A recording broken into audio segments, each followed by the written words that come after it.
মাটি চাপা দিয়ে পাথর নিক্ষেপ করতে আরম্ভ করলেন। প্রতিমধ্যে পাথর নিক্ষেপ করতে করতে মহিলা একটা সাহাবী পাথর নিক্ষেপ করার কারণে মহিলার গা থেকে রক্ত ফিনকি দিয়ে আরেকটা সাহাবীর গায়ের মধ্যে পড়লো।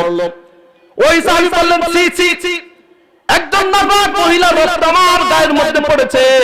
নবীজির কানে আওয়াজ গেলেন যে সাহাবী বললেন, ছি ছি, একজন নাপাক মহিলার রক্ত আমার গায়ে পড়েছে।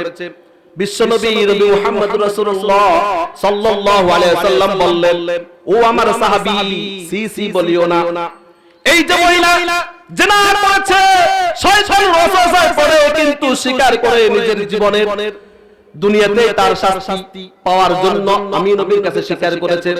আল্লাহ পাক রব্বুল আলামিন তার তওবা এমন ভাবে কবুল করেছেন, সারা পৃথিবীর কাফের মুশরিক সহ যত লোক আছে সবাইকে যদি এই মহিলার তওবা বাদ করে দেওয়া হয় একটুও কমবে না।